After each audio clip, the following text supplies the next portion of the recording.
கண்ணியத்துக்குரிய ஏக இறைவன் அல்லாஹ்வின் நல்லடியார்களே, நாம் அனைவருக்கும் அந்த ஏக இறைவனுடைய அருள் உண்டாவதாக.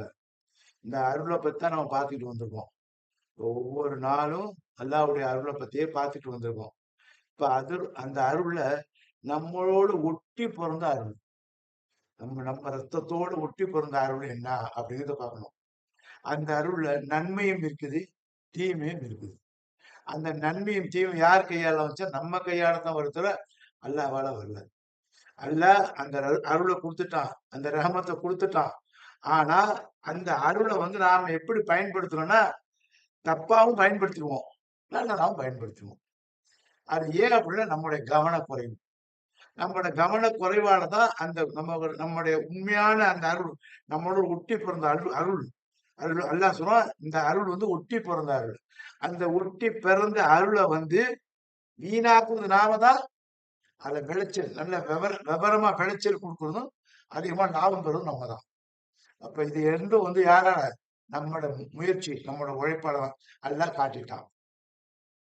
அல்லாஹ் நமக்கு காட்டிட்டான். அதுல வந்து இந்த அருள்ல வந்து நமக்கு வந்து இந்த மூணாவது அத்தியாயத்துல 8வது வசனம். மூணாவது அத்தியாயத்துல 8வது வசனம்.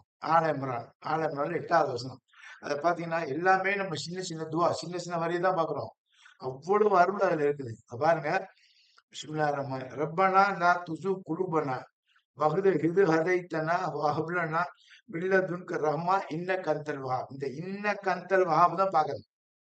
ரப்பனா லா துஸிக் குலூபனா வஹ்த இத் ஹதைத்தனா வஹப் லனா மின் லதுன்க ரஹ்மா. இறைவா, எனக்கு ஈமான கொடுத்துட்ட. அந்த ஈமான கொடுத்த பிறகு என்னுடைய இதயம் மாறிடாம தடம் புறாம இருக்கிறதுக்கு நீ எனக்கு உதவி செய், நீ ரஹ்மா. இதான் அந்த துவா. அதுக்கு அடுத்த லைன் வந்து இன்னக்க அன்தல் வஹ்ஹாப். நீ கொடையாளிலாம் பெரிய கொடையாளி. இது கேட்கிற யாரு? மனுஷன் கேட்கிறான். இந்த மனுஷன் கேட்கறாங்க. அதான் இந்த இதுலதான் பார்க்கணும், இந்த அருளை பார்க்கணும். இந்த அருளை பார்க்கும்போது நம்மளோட ஒட்டு நான் அருள் கொடுக்குறோம் பார்த்தீங்களா, அது யாருன்னாக்கா மூணே மூணு தான். அதாவது நம்ம ஒட்டின அருள், அல்லாஹ் கொடுத்த அருள்ல நம்முடைய அருள் என்ன அப்படின்னாக்கா, நாம இறந்துட்டா, ஒரு மனிதன் இறந்துட்டானா அவனுடைய எல்லா அமலும் தடை குட்டியும். தொழுகு, நோன்பு, ஹஜ்ஜு, ஜக்காத் எல்லாம் கேன்சல். அந்த செகண்டே எல்லாம் நின்றுவிடும். ஆனா 3 மட்டும் நிக்காது. இந்த 3 மட்டும் நிக்காது. ஒண்ணு என்ன? சதக்கத்துன் ஜாரியா. சதக்கத்துன் ஜாரியானா நிரந்தர வருமானம் உள்ள ஒரு காரியம், நிரந்தர நன்மை உள்ள ஒரு காரியம். அதை நம்ம ஆயுளுக்குள்ள செஞ்சிடணும். அது காசு கம்மியா இருந்தாலும் செய்யலாம், ரொம்ப அதிகமா இருந்தாலும் செய்யலாம், இல்ல உடல் உழைப்பாலும் செய்யலாம். காசு எடுத்த கம்மியாக்குது, பட் சதக்கத்துன் ஜாரியா நிரந்தர வருமானத்துக்கு உள்ள காரியம் செஞ்சிடணும்.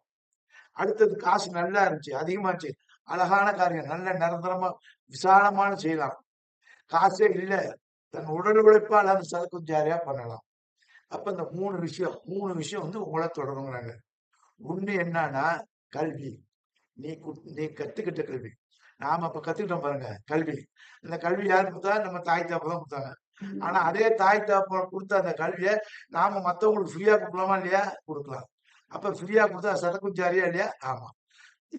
அப்ப நம்ம உடல் உழைப்பால நாம கத்துக்கிட்ட கல்வி, நாம படிச்ச படிப்பை ஃப்ரீயா கொடுக்கணும்.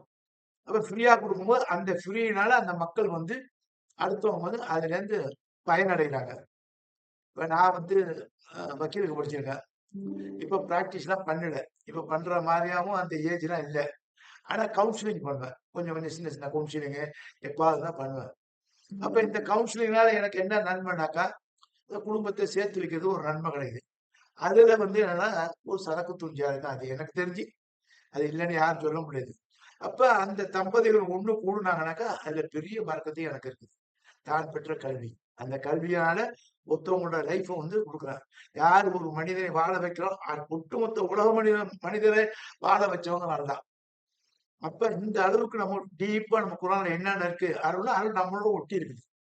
அப்ப அதை செய்யலாம். ஒண்ணு. 2வது நம்ம கத்துக்கிற கல்வி. இந்த கல்வியை கொண்டு பிரத்தியாருக்கு கத்துக் கொடுக்கிறது. நீங்க படிச்ச கல்வி ஏதோ மேத்தமெட்டிக்ஸ் இருக்கலாம், இங்கிலீஷ் இருக்கலாம், தமிழ் இருக்கலாம், ஏதோ ஒண்ணு. அத வந்து நீங்க பிற பிற மக்களுக்கு கத்துக் கொடுக்கும்போது அந்த கல்வியை கொண்டு அவன் வளர்ந்தான்னு வைங்களேன், அல்ஹம்துலில்லாஹ், அதுவும் ஒரு பெரிய பரக்கத்து. இல்ல ஒருத்தவங்க ஏழையா இருக்கான். நம்ம வீட்ல வேலை செய்றவங்க இருப்பாங்க. அந்த வீட்டு பிள்ளைங்கள நீங்க படிக்க வச்சீங்கன்னு வைங்களேன், அந்த பணத்த கொண்டு படிக்க வச்சீங்கன்னாக்கா, அது சதக்கத்துல் ஜாரியா. அப்ப நீங்க கற்ற கல்விய கொண்டு ஒருத்தவன மேம்படுத்தலாம்.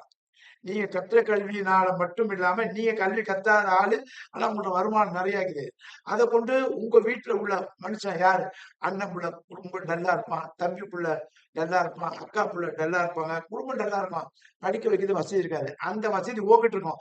நீ அந்த ஒரு புள்ளைய தூக்கி விட்டுருவியே, அது சதக்குத்துன் ஜாரியா. அது சதக்குத்துன் ஜாரி. நீ மூத்தா போன ஒரு புள்ள கூட அது வந்துகிட்டே இருக்கும். அவன் அவனுக்கு குடுப்பான், அவன் அவனுக்கு கழுவி குடுப்பான். அப்படியே போயிட்டே இருக்கும். நிரந்தர தர்மம். இது ஒண்ணு.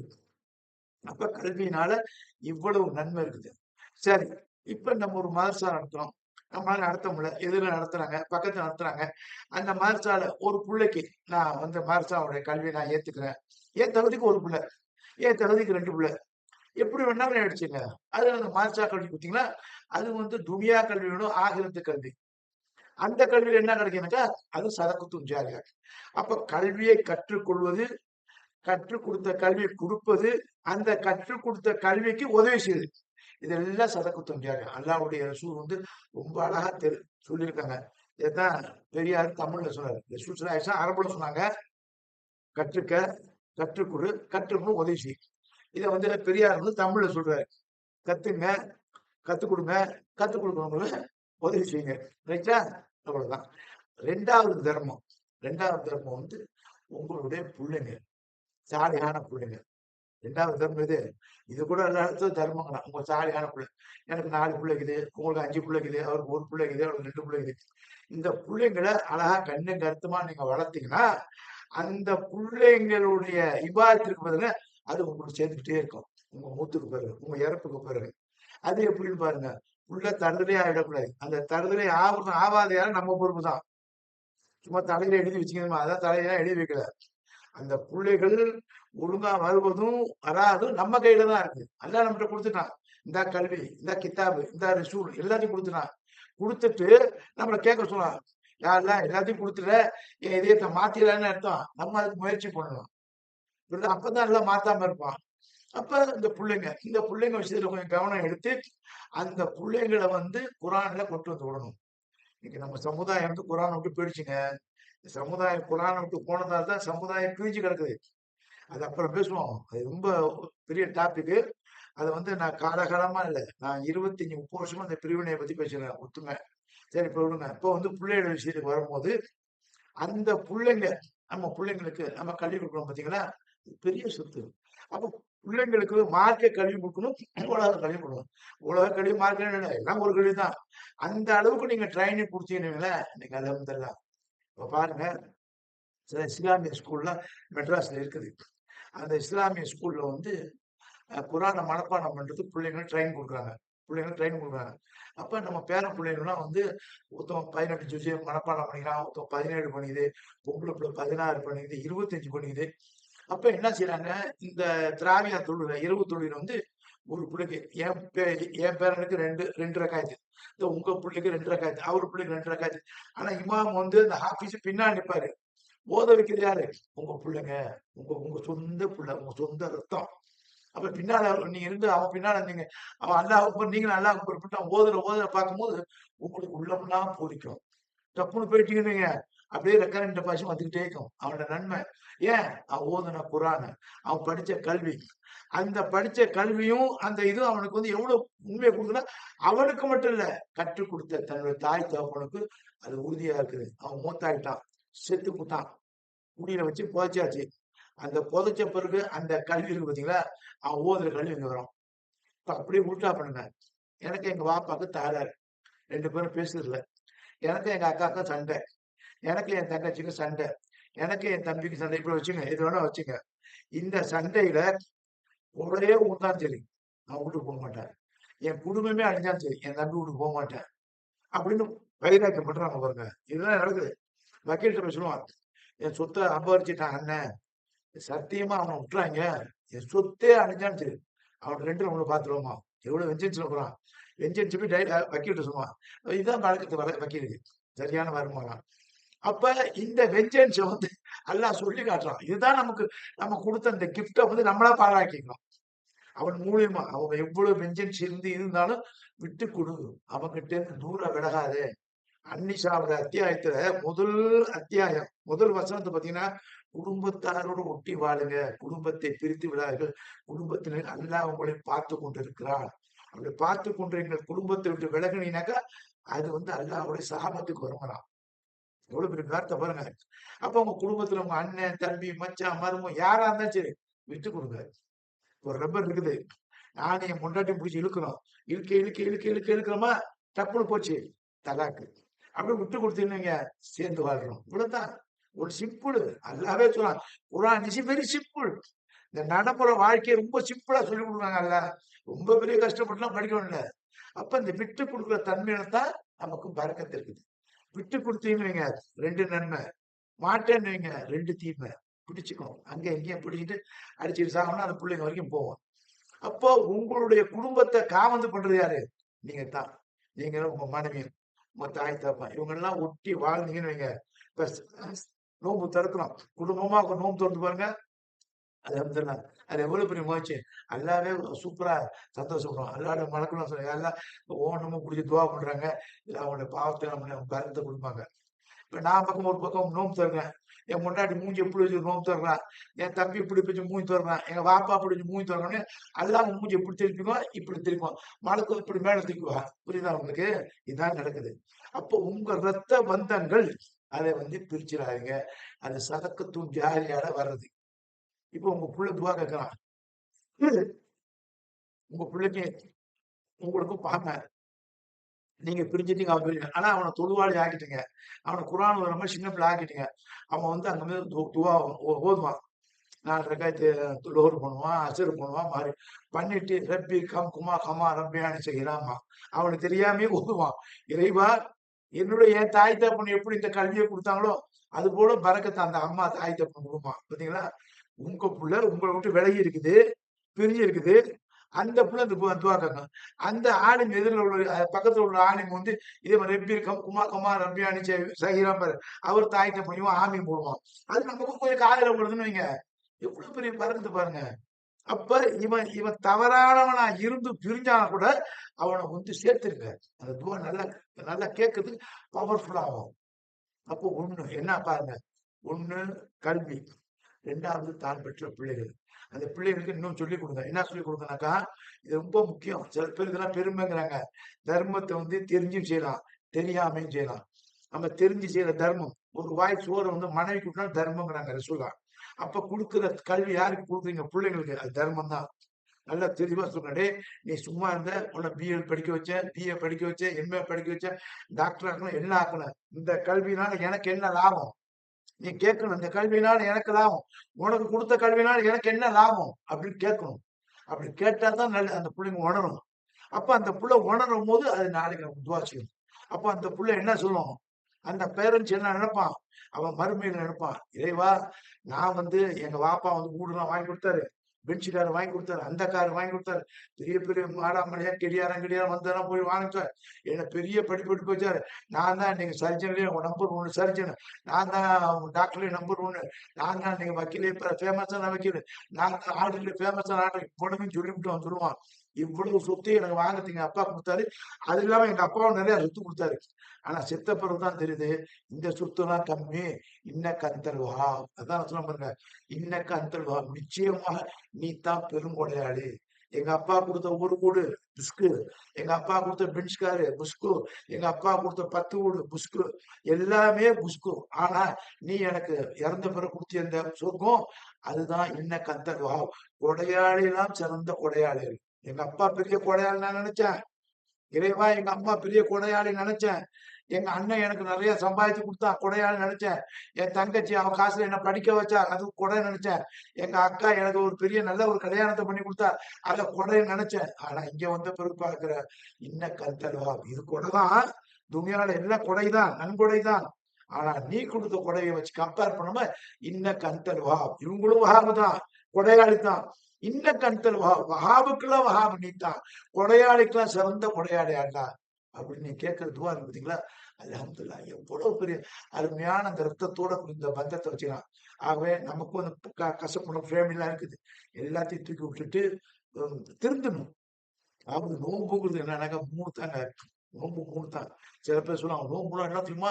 நீங்க அப்படியே நல்லவனாக்கணும். அப்படியே நீங்க தொழுவாளி ஆக்கணும். அப்படியே நீங்க திக்ர்ல வைக்கணும் அப்படிம்பா. பாக்கி நாள்னா என்ன இருக்கணும்? சொல்லுங்க. பாக்கி நாள் என்ன இருக்கணும்? பாக்கி நாள் நீங்க நல்லவனா தான் இருக்கணும். பாக்கி நாள் திருடாம தான் இருக்கணும். பாக்கி நாள் கொள்ளையடிக்காம தான் இருக்கணும். பாக்கி நாள் ஊர் சுத்த அமெரிக்காம தான் இருக்கணும். இது எல்லாம் எல்லா நாளும் 365 நாள் நாம அப்படித்தான் வாழணும். நோன்புல மட்டும் எக்ஸெப்ஷன். காலையில உண்ணாது, பருகாது, உடலுறவு கொள்ளாது. அப்ப அதே இரவுல உண்ணு, பருகு, உடலுறவு கொள்ளு கொண்டாட்டியோட. இதான் இந்த 3 தான் நோன்பு. இந்த 3 நோன்புல பெரிய புண்ணியமா, புண்ணியமா, புண்ணியமாங்கிறான். அப்ப அந்த புண்ணியம்லாம் மத்த நாள் இருக்கக்கூடாதா? சொல்லுங்க, மத்த நாள் இருக்கக்கூடாதா?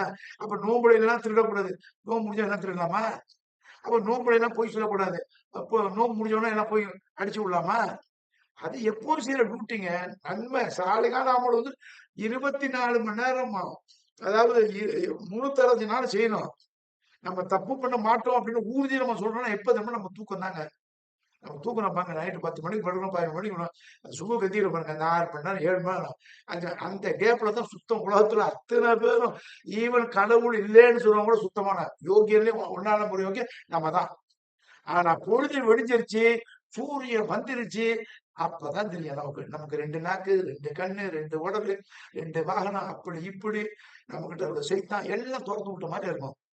அப்ப இவைகளுக்கு நாம ட்ரைனிங் குடுக்கணும்னா, நோன்ப வச்சு சொல்லக்கூடாது. எல்லா நாளும் கட்டுப்பாடா இருக்கணும். கொஞ்சம் கட்டுப்பாடு தவறிட்டோம், மாறிட்டோம், சிதறிட்டோம், அப்படி இப்படி போயிட்டோம்னா, அல்லாட்ட பாவம் பண்ணி போயிட்டணும். அல்லாஹ் என்ன மன்னிச்சுக்க. நான் பாவம் பண்ணிட்டேன், செஞ்சுட்டேன். பாவம் பண்றது இயல்பு தான். பாவம் பண்றது இயல்பு தான். அத ஒரு நாளைக்கு பார்ப்போம். இன்ஷா அல்லாஹ். ஆனா இந்த இது வந்து நோன்புல வந்து இதான் கட்டுப்பாடு. அப்போ உங்க பிள்ளைகளுக்கெல்லாம் நோன்பு கத்துக் குடுத்தீங்கன்னு வைங்க, அந்த பிள்ளைங்கலாம் 6 வயசுக்குள்ள நோன்பு பிடிக்கிறீங்க. அதுக்கு நன்மை இருக்குங்க. அந்த நன்மை உங்களுக்கும் இருக்குது. அந்த நன்மை உங்களுக்கும் இருக்குது. உங்க வாப்பா நோன்புனால ஜம்முன்னு இருப்பாரு. சில காலத்துல 40 வயசு. வியாதி ஒண்ணு சுகர் இருக்குது எதுவும் இருக்காது. நோன்பு பிடிக்க மாட்டான். இப்ப என்ன செய்யுது? பாவம் உங்களையும் சேர்ந்து தான் சேரும். அந்த பாவம். அதாவது என்ன அந்த பாவம்னா, அவன் செஞ்ச பாவம் நம்மளுக்கு சேராது. பட் மனசு கஷ்டமா இருக்கு பாருங்க. குடும்பத்துல வந்து நரகத்துக்கு லைட்டா போறான். அப்ப நம்ம குடும்பத்துல ஒருத்தன் தொழுவாம இருக்கான். அவன் டெபி கிழங்க தொழுவான் ஒண்ணும் கிடையாது வேலையை பார்த்துட்டு போயாம்மா. அவன் வேலையை பார்த்து போயான்னு இந்த 74வது ஜின்னோட அத்தியாயம் நினைக்கிறேன். அதை படிச்சு பாருங்க. யார் தொழுவுலையோ, யார் ஜக்காத்துக்குள்ள மாப்பிள்ளைங்க வா, உனக்கு சஹர் என்ற நரகம் இருக்குதுங்கிறான். தெளிவா சொல்லிட்டு அதுக்கு உதாரணமும் சொல்றான். அவனே உதாரணம், அவனே சொல்லுவான். நீ ஏன்டா இங்க வந்து நரகத்துல கிடக்குறானோ, நான் தொழுவுல, நான் ஜக்காத்துக்குள்ள. நீங்க ஓன் ஸ்டேட்மெண்ட். ஏன்டா இங்க வந்து கிடக்குற, இந்த நரகத்துல ஏன்டா வந்து கிடக்குற கேட்பாங்களாம். கேட்கும்போது சொல்லுவானா, நான் தொழுவுல, நான் ஜக்காத்து கொடுக்கல. பாருங்க, நோம்புடியாவது கூட பனிஷ்மெண்ட் இல்லைங்க. ஹஜ்ஜுக்கு போனா கூட பனிஷ்மெண்ட் இல்ல. ஆனா இதுக்கு பனிஷ்மெண்ட் இருக்கு. தொழுவையும் ஜக்காத்துக்கும் பனிஷ்மெண்ட் உள்ள இபாது. இபாத்து 2 இபாத்தா பனிஷ்மெண்ட் உள்ள இபாத்து. வேற எந்த இபாத்துக்கும் பனிஷ்மெண்ட் இல்ல. ஆனா இந்த 2ம் வந்து சரியான வேகமானது. மத்ததுல வந்து அருள் அதிகமா இருக்குது. அப்ப இதுல அருள் இல்லையான்னு கேட்கங்க. இதுலயும் இருக்குது. அது ஒண்ணு ஒண்ணே நம்ம திரும்பி திரும்பி பார்க்கணும். இப்ப அல்லாவுடைய கருணையான நல்லடியார்களே, உங்களுக்கும் எனக்கு தான் பேசுறேன். நமக்குள்ள தான் பேசணும். அப்ப நமக்குள்ள கசப்பு இருக்கும், கெட்ட எண்ணங்கள் இருக்கும். அவனை ஏமாத்தினேன், இவனை ஏமாத்தினேன். விளாம்புக்கு எத்தனையோ எல்லாம் இருக்குது. அதெல்லாம் சொல்ல முடியாது. எனக்கும் இருக்குது. இதிலேருந்து வெளியே வர்றதுக்கு நாம முயற்சி செய்யணும். அப்ப இந்த முயற்சி செய்யறதுக்கு வந்து நோம்புலாம் ஒரு கேடயம். கேடயம்னா பிராக்டிக்கல். இப்ப 6 மணிக்கு போனா பிராக்டிக்கல் காலைல 5 மணிக்கு எழுப்பி போடுவாங்க. அப்ப கரெக்டா நம்ம எந்திரிப்போம். இல்லைன்னா இழுத்து போட்டு தூங்கிடுவோம். அதே மாதிரி தான் இதெல்லாம். இதெல்லாம் ஒரு நம்மளை பக்குவப்படுத்துறதுக்கு இதெல்லாம் ஒரு ட்ரைனிங் என்று கூறி இந்த பறக்கத்தை நம்மளோட ஒட்டின பறக்கத்தை நம்ம இறப்புக்கு வர்ற பறக்கத்தை வந்து ஒருபோதும் நம்ம பாழாக்கிடக் கூடாது. நம்ம படிச்ச படிப்பு வீணாக்கிறாங்க. உங்களுக்கு ஏதாவது படிப்பு தெரிஞ்சா 4 பேர் சொல்லிக் கொடுங்க. பக்கத்துல உள்ள ஏழை பிள்ளைங்களுக்கு சொல்லிக் கொடுங்க. முடிக்கிறதுக்கு மட்டும் சொன்னேன். எங்க ஊர் பக்கத்துல ஒரு பள்ளியாசல். அந்த பள்ளியாசல் பெரிய காம்பவுண்ட் இருக்கும். அந்த காம்பவுண்ட்ல பெரிய காம்பவுண்டு. அதை அப்படியே சுத்தி பார்த்தீங்கன்னா ஒரு 400 அடி 300 அடிக்கு இருக்கும். அப்ப அவருடைய முத்தவர்கிட்ட அவர் சும்மா பேசினேன் இவ்வளவு பெரிய இடம் வேஸ்ட் மாதிரி தெரியுதுங்க என்ன. ஆமா என்னங்க செய்யுது 10 பேர் சொல்லுவாங்க 2 கோடி கட்டினா பள்ளியாசங்கிறது. அப்ப நான் சொன்னேன் சரி இதை ஒன்று செய்யுங்க. இந்த காம்பவுண்ட் வந்து ஒரு 12 அடி வச்சுங்க, உடச்சி விட்டுருங்க. உடச்சி ஒரு கடை மாதிரி ஒரு ஆபீஸ் மாதிரி கட்டுங்க. அங்க யாராவதுக்கு வந்து ஒரு வாடகைக்கு விடுறோம்னா வாடகை கொடுங்க. இல்ல ஃப்ரீ கல்வி, ஃப்ரீ டியூஷனு, ஃப்ரீ இது அப்படின்னு போடுங்க. யாராவது தெரிஞ்சவங்க வந்து இதை உபயோகப்படுத்துவாங்க அப்படின்னாக்கா, இன்னைக்கு வந்து பிராமின் நீங்க நம்ப மாட்டீங்க. 2 பிராமின் வயசானவர் வந்து டியூஷன் சொல்லிக் கொடுக்குறாரு ஃப்ரீயா. இங்கிலீஷ் சொல்லிக் கொடுக்குறாரு, கணக்கு சொல்லிக் கொடுக்குறாரு. யாருக்கு? எல்லா புள்ளைக்கும். ஏகப்பட்ட புள்ள, அந்த புள்ள, முஸ்லிம் புள்ள, இந்து எங்க வந்து பள்ளியாசல வந்து ஓதுங்க, படிக்குதுங்க. யாருக்கு அது? என்ன பண்ண? சும்மா இருந்த இடத்த ஒரு ஐடியா பண்ணி இது செஞ்சோம். அதே மாரி வந்து அங்க உள்ள டாக்டர். இப்ப இந்த டாக்டர் யார் சொன்னாங்க, அப்ப நல்லா நான் சம்பாதிக்கிறேன். வாரம் பூரா சம்பாதிக்கிறேன். டெய்லி ஒரு 1 ஹவர் இல்ல வாரத்துக்கு 2 நாள் இந்த பள்ளியாச்சலுக்கு இந்த ரூம் எனக்கு குடுத்துருங்க. ஃப்ரீயா ட்ரீட்மெண்ட் பண்றேன் அப்படின்னு சொன்னீங்கன்னா, அது எவ்வளவு செலவு? அப்ப உங்க கல்வி உங்களுக்கும் உபயோகமாகுது. உங்களுக்கு சம்பளமும் கிடைக்குது. அதுல ஜக்காத் என்ன? இது ஜக்காத்து.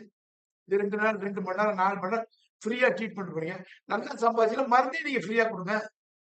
எவ்வளவு இருக்குங்க. அள்ளி கொட்டிட்டான் அல்ல. அந்த அருள கொண்டு வந்து கொட்டிட்டான். ஜாதி, மதம், இனம், மொழி, நிறம், ஸ்டேட் கீட்டு ஒண்ணும் இல்ல. எல்லாத்தையும் அல்ல அப்படி வீசிட்டான். நீ எங்க வேணாலும் செஞ்சுக்க அப்படிங்கிறான். அப்ப இவ்வளவு தன்மைய குடுத்த நம்மட்ட யோசனை இல்ல. அதுக்குள்ள முயற்சி இல்ல. இதான் அது. அப்ப நீங்க பெரிய ஆளான்னு நினைக்காதீங்க. எனக்கும் யோசனை இல்ல, முயற்சி இல்ல. இப்ப கொஞ்சம் கொஞ்சம் யோசனை வந்து முயற்சி பண்றேன். இது எல்லாரும் நம்ம அனைவரும் முயற்சி பண்ணணும். அப்பத்தான் நாம வெற்றியாளர் ஆக முடியும். சும்மா பேச்சுன்னா வெத்து வெட்டுதான். நம்ம செயல்ல வந்து ஏதாவது ஒண்ணு செய்து காட்டணும். நம்மளை கொண்டு அவன் முன்னுக்கு வந்தான். அப்படின்னு ஒரு எண்ணம் வந்துச்சுங்க. அல்ஹம்துலில்லாஹ் நீங்கள் வெற்றியாளர்கள். அந்த புகலிடமும் அல்லாஹ்வுக்கு தான். நமக்கு ஒண்ணும் கிடையாது.